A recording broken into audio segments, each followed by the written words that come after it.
Hello again. Welcome to the next segment of our American Learnership Forum program on lifelong learning. And today we're going to be going into the community system development. As we've mentioned the last two times, is that we have already spent a number of sessions getting to the point where we pulled together a lot of information on how this process works, how you grow yourself as far as your aspirations, and how you use the engine that we created of reasoning competencies to drive to the ability to actually have a very comprehensive and integrated model called the Learnership Integrated Systems Architecture, which we are now applying. First, we've done it to the individual or the personal development. We've applied it to the organizational and business development. And now we're taking a look at how you can use this information and this capability for your community service area of your life. And the first thing I'd like to do is just read an introduction for you. Community social system development is social synthesis at the mega cognitive level and uses community selected benchmarks for achieving highly efficient and effective town, city, county, or state performance. The community elements selected for intense management focus are the community's business, education, and government contributors. The universal goal selected for communities is the common good, and the role to be played is citizenship, learning, knowing, and leading, inform, and activate community systems development.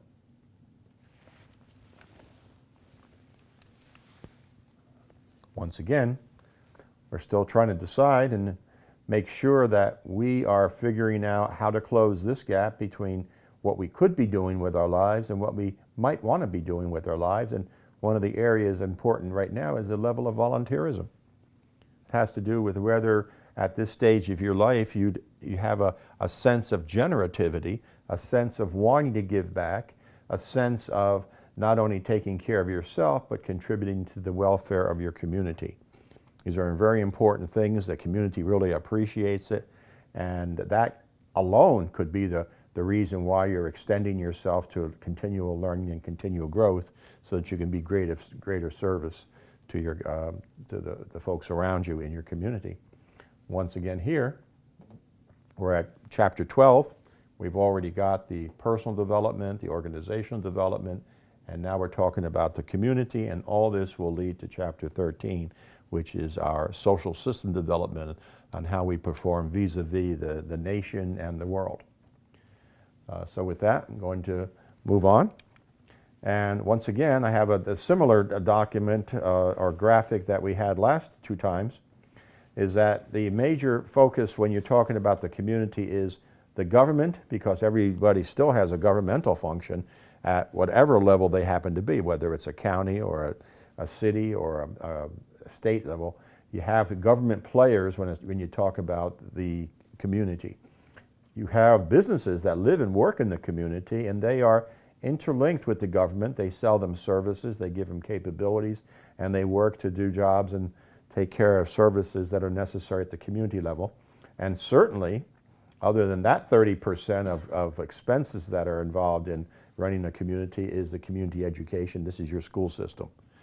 So you got to have a good social school system that works with the businesses help the community education and business works with the government. Once again, we also use the social systems approach. It's community at this point, and also all the reasoning competencies are at play at the same time. This particular area is least complicated as far as any fancy charts or graphs that are specific to particular skill areas. What it is, it's about the concept of what a community is and how do you get to the common good. The common good thinking here is that government, business, and education, they do have time that they work together. Some people make it the sole part of their life to be part of their community, working in these areas right in the community. Some people work totally outside of this area and only come home on the weekends or only come home on the evenings. They are like bedroom communities, but they're still involved to some degree. The issue is, to what degree do we as individuals think that we have a role in participating at the level of what's going on with the local water system? Is that anybody's role? Whose role is that? Is it education's role? Is it government's role? Is it business's role? Who's going to run the whole design of water, sewer, and power operations? You know, who's going to take care of the public transportation, land use, zoning? The level of taxation is always a hot point in every community on how much people should contribute to do the things that they want to do. How about how they get their energy? Everybody going to work off of oil, or are you going to start letting people put up all kinds of solar systems and different kinds of systems to provide energy? Every community probably has a hospital and medical system to take care of both its elderly and its children. So you have all these areas in which there are opportunities, but what I know for sure, this organization that I'm a part of is in fact a charitable organization. And our function is to help charities to the degree that we can either work with them directly and provide services to them, or that we can run programs that others will contribute to while we're running the program, and that gives us the money to give to these functions, the ones that we can afford to make a contribution to in some small way. And when you do that, you get to know that there's a lot of hurt and a lot of need everywhere in the community, and either paid professionals or volunteers are needed to get involved, and some people just frankly have to give of their time freely because this is something important to them and it makes them feel good, and it gives a lot of people a sense of well-being and they belong to something that matters. And so we need to appreciate that part of our lives is how we get along in the communities in which we live. And that's the major concern, to actually respect that and expect that in our senior years at least, we're going to try to find a way to give back through our local community. One other area is that quite often we have to do some serious decision making. Now we've looked at this before when we looked at leaders and leaders making big decisions and decisions that are costly. This particularly is true here at the community level, and it's going to be true at the next level, at the social level.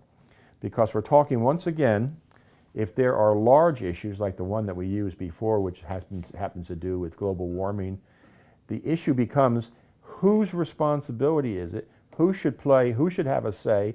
And are we considering everybody and every issue that might have an impact on what we do for ourselves?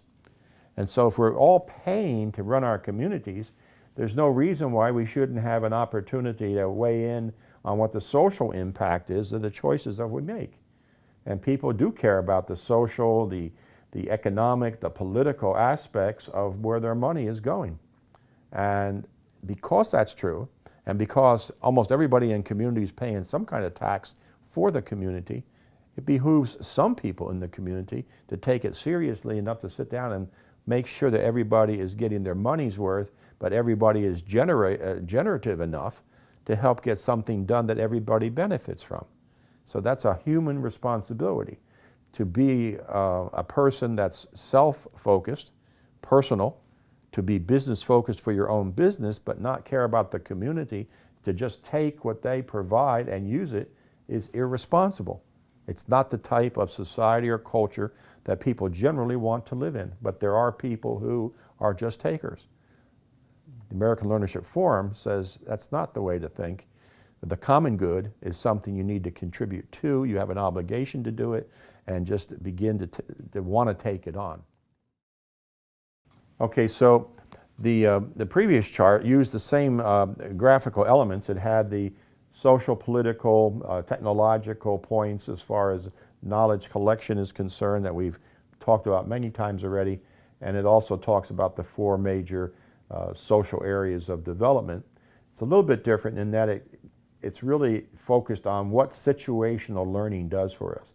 If a community captures the idea of situational learning, they're able to focus on what their issue, their problem is right now in front of them. They're not going to be deceived by the past or the potential for the future. They're going to say, what are the facts that we're dealing with right now, And to the degree that there are thoughts about groups, and groups have different drivers, and there's systems thinking, that's all relevant, but we know that what we have to do is get smart so that our leaders can make the decisions that, given the amount of money we have to have access to, we can solve the problem. So when it comes to complex socially based decision making, the more the merrier as far as collecting data, organizing data, looking at options, and coming up with the cost and the benefits of particular options is critical. It's not an area to be involved in. It's involved only by the leader of the group, the mayor. This is not something you do by yourself. This is community activity. And we've mentioned it back as a part of a leadership function, but we also mean it for a community function, that the leaders in the community should have the knowledge to lead and facilitate these kinds of analysis and reporting out to the community what their choices are. And my question for all of you is, to what degree are you a community person? I can understand that there are a lot of people who live the majority of their lives and haven't really focused on community. On the other hand, sometimes when you've got most of your life behind you, you look back and you say, somehow I've been missing something here. A lot of my neighbors are doing things in this community and I'm not a part of it at all. Does that make me a user, or am I a giver, or what's the deal here? Some people could say, I pay taxes and they're very expensive. It's expensive to live here. It's not a cheap place to live. So I do my share by paying taxes, and that's okay.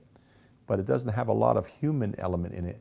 And people like to be appreciated by their fellow citizens. And so I would offer to you the idea that make community part of your life, if not early, certainly later on in your life. And again, with that word of advice, I would say think about it a little bit and see if that's something you want to put into your life or start to grow and make it a part of your life. Thank you.